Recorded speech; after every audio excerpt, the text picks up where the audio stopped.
Imagine you've spent months planning your escape. You've memorized the guard rotations, studied the fence line, and chosen the darkest night of the month. You cross the wire and you think you're finally free. Then, you hear it.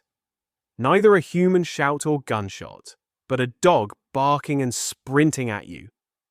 And in that moment, all your planning has led to nothing. The Soviet Union had one of the most fortified borders in human history, not to keep enemies out, but to keep its own citizens in. The Soviet border troops patrolled nearly 63,000 kilometers of state border, an almost incomprehensible distance stretching from the frozen tundra of the Arctic to the scorching deserts of Central Asia. These troops were under the direct authority of the KGB, and their mission went far beyond simple border control. Soviet sources repeatedly stressed that a border guard was not only a soldier, but a defender of Soviet ideology, tasked with detecting subversive literature and authorized to shoot citizens attempting to escape. But guns and watchtowers were never enough on their own. The terrain was simply too vast, too varied, too dark. They needed something with 4 legs, a nose 1,000 times more powerful than any human's, and total, unconditional loyalty to its handler. They needed dogs, and they didn't just find them, they engineered them. On the 23rd of August 1924, the order of the Revolutionary Military Council of the Red Army established the Central Training and Experimental Kennel School of Military and Sports Dogs near Moscow. It began with just 35 personnel and 44 dogs. This facility would later become known as the Red Star Kennel. And over the following decades, it would become one of the most ambitious canine breeding programs the world had ever seen. More than 60,000 dogs trained for military functions were used by the Soviet Army in the battles of World War II. They served as mine detectors, messengers, search and rescue animals, and sentries. By the time the war ended, the Soviets understood better than anyone just how indispensable a well-trained dog could be on the front line and on the border.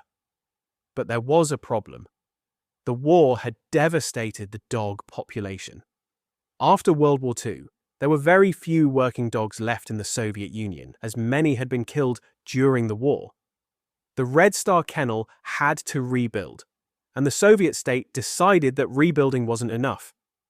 They wanted something better, something purpose-built. What followed was one of the most extraordinary programs of selective dog breeding in history.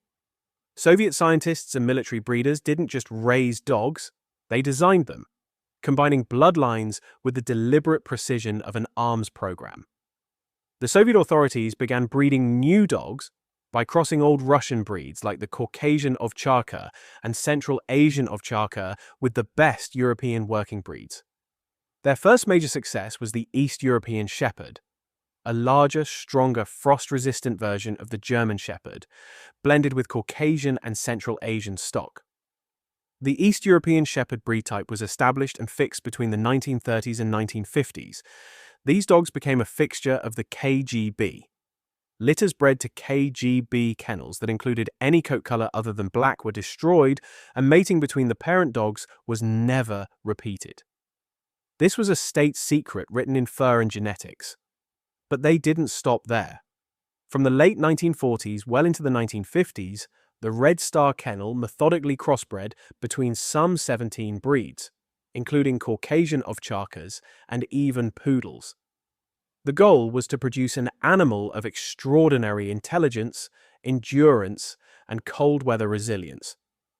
The Soviet-run Red Star Kennel mated giant Schnauzers, Airedales, Rottweilers, and other breeds, chosen for the Schnauzer's sharp guarding instinct, the Airedale's perseverance, and the Rottweiler's massive courage. The result was the Black Russian Terrier, a powerfully built all-black working dog that became one of the Cold War's most effective security tools. The Black Russian Terrier's key role was to patrol the fences of borders, prisons, and military installations. By 1981, it was officially declared a breed by the Soviet Ministry of Agriculture. Not every experiment succeeded. The Moscow water dog, bred to serve the Soviet Navy as a cold water rescue animal, was discontinued because the dogs would attack drowning victims instead of saving them. Even in failure, the Soviets pushed further. The East German border offers the most detailed picture of how these Soviet-trained dogs were actually deployed. In 1946, the Soviet Union formed the Grenzschutzpolizei, the border police, responsible for guarding 1,378 kilometers of the East German border and 165 kilometers of the Berlin Wall. Usually between 100 and 160 dogs were assigned to each border battalion. The dog team leader was in charge of the overall care and training for the patrol dogs and their handlers. Half of the training was conducted at night for specialist night maneuver exercises. The deployment was systematic and deliberate. Dog runs, essentially long fenced pens, covered 97 kilometers of the East German border, deploying approximately 1,000 sentry dogs. In Berlin alone, there were between 200 and 250 of these dog runs. The dogs were leashed to suspended lines, able to run the length of their pen, alert to every sound and scent that crossed the fence line. The dogs weren't just sentries, they were trackers, pursuit animals, and psychological weapons. The knowledge that a dog was on your trail, an animal that could follow your scent across plowed earth in total darkness, was often enough to stop an escape attempt before it started. Behind every dog was a handler, and these were not ordinary conscripts assigned at random.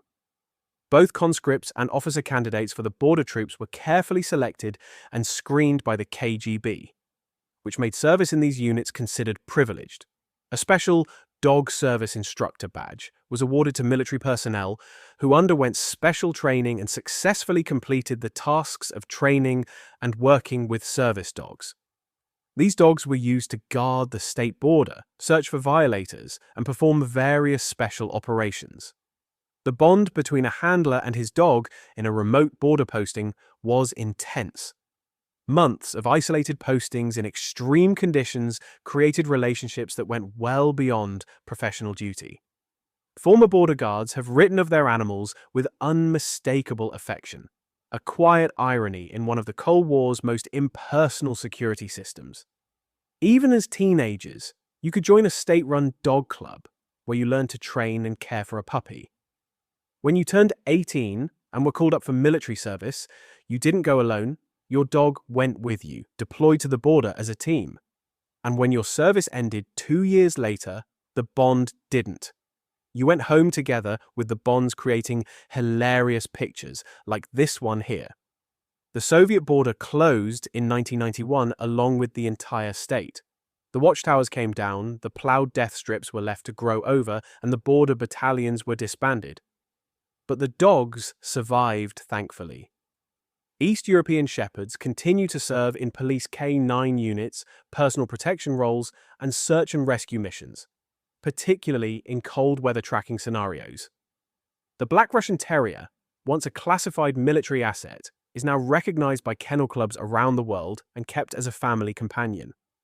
The Caucasian Shepherd, ancient and formidable, still guards prisons, estates, and livestock across Russia and the former Soviet states. These animals were shaped by one of the toughest regimes in modern history. They served it without question, as animals always do, loyal not to ideology but to the person standing beside them. In the end, that loyalty outlasted the Soviet Union itself. If you enjoyed this video, make sure to like and subscribe and suggest any ideas for future videos on your favorite dogs. See you soon!